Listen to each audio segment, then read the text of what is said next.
जय श्री श्याम। आज हम सुनेंगे सिद्धि विनायक व्रत की कथा, स्वयंतक मणि की कथा।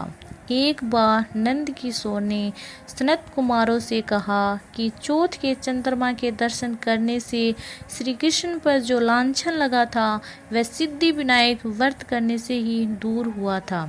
ऐसा सुनकर सनत कुमारों को आश्चर्य हुआ। उन्होंने पूर्ण ब्रह्म श्री कृष्ण को कलंक लगने की कथा पूछी तो नंद किशोर ने बताया कि एक बार जरासंध के भय से श्री कृष्ण समुद्र के मध्य नगरी बनाकर रहने लगे। उसी नगरी का नाम आजकल द्वारिकापुरी है। द्वारिकापुरी में निवास करने वाले सत्राजित यादव ने सूर्य नारायण की आराधना की। तब भगवान सूर्य ने उन्हें नित्य 8 भार सोना देने वाली स्वयंतक मणि अपने गले से उतार कर दे दी।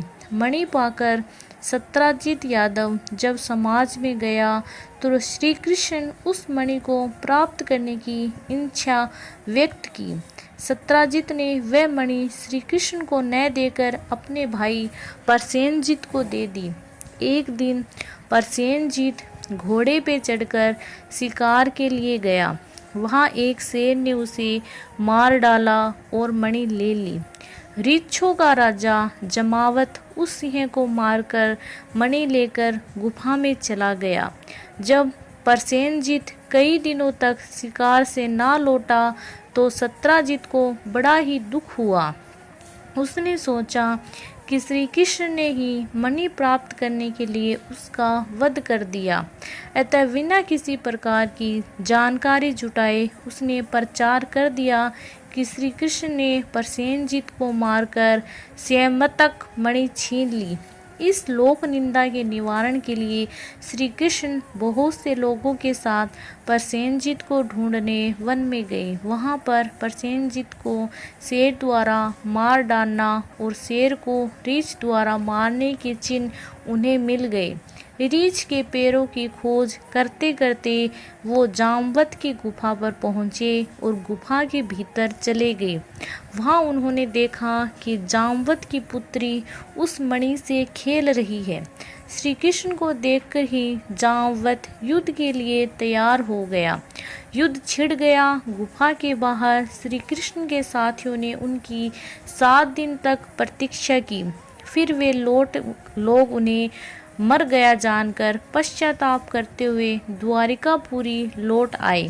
इधर 21 दिन तक लगातार युद्ध करने पर भी जामवत श्री कृष्ण को पराजित न कर सका।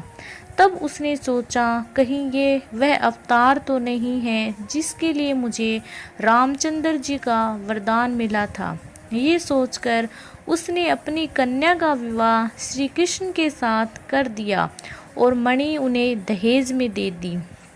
श्री कृष्ण जब मणि लेकर वापस आए तो सत्राजित को अपने किए हुए पर बहुत लज्जित हुआ।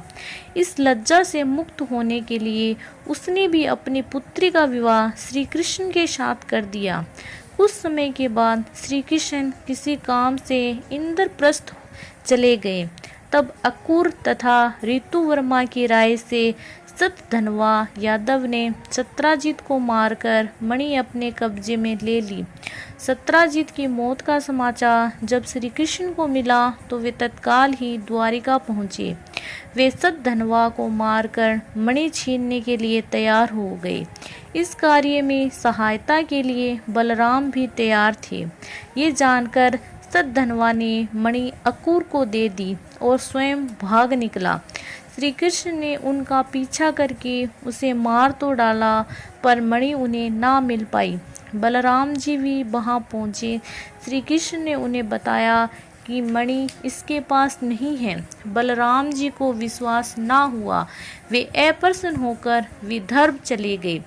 श्री कृष्ण के द्वारिका लौटने पर लोगों ने उनकी भारी अपमान किया। तत्काल ये समाचार फैल गया कि मणि के लोभ में श्री कृष्ण ने अपने भाई को ही त्याग दिया। श्री कृष्ण इस अकारण प्राप्त अपमान के शोक में डूबे थे कि सहसा वहाँ नारद जी आ गए। उन्होंने श्री कृष्ण को बताया कि आपने भाद्रपद शुक्ल चतुर्थी के चंद्रमा के दर्शन किए हैं, इसी कारण आपको इस तरह के लांछन को सहना पड़ा। श्री कृष्ण ने पूछा, चौथ के चंद्रमा को ऐसा क्या हो गया जिसके कारण उसके दर्शन मात्र से मनुष्य कलंकित हो जाता है। तब नारद जी बोले, एक बार ब्रह्मा जी ने चतुर्थी के दिन गणेश जी का व्रत किया था। गणेश जी ने प्रकट होकर उन्हें वर मांगने को कहा, तो उन्होंने मांगा कि मुझे सृष्टि की रचना करने का मोह ना हो। गणेश जी ज्यों ही तथास्तु कहकर चलने लगे, उनके विचित्र व्यक्तित्व को देखकर चंद्रमा ने उनका उपवास किया। इस कारण गणेश जी ने रुष्ट होकर चंद्रमा को श्राप दिया कि आज से कोई तुम्हारा मुख भी नहीं देखना चाहेगा। श्राप देकर गणेश जी अपने लोक को चले गए और चंद्रमा मानसरोवर की कुंडलियों में जा छुपा। चंद्रमा के बिना प्राणियों को बड़ा ही कष्ट हुआ। उनके कष्ट को देखकर ब्रह्मा जी की आज्ञा से सारे देवताओं के व्रत से प्रसन्न होकर गणेश जी ने वरदान दिया कि अब चंद्रमा श्राप से मुक्त तो हो जाएगा, पर भाद्रपद शुक्ल चतुर्थी को जो भी चंद्रमा के दर्शन करेगा उसे चोरी आदि का झूठा लांछन जरूर लगेगा, किंतु जो मनुष्य प्रत्येक द्वितीया को दर्शन करेगा वह इस लांछन से बच जाएगा। इस चतुर्थी को सिद्धि विनायक व्रत करने से सारे दोष छूट जाएंगे। ये सुनकर देवता अपने अपने स्थान को चले गए। इस प्रकार भाद्रपद शुक्ल पक्ष की चतुर्थी को चंद्रमा का दर्शन करने के लिए आपको ये कलंक लग जाता है। तब श्री कृष्ण ने कलंक से मुक्त होने के लिए सिद्धि विनायक व्रत किया था। बोलो भगवान सिद्धि विनायक की जय।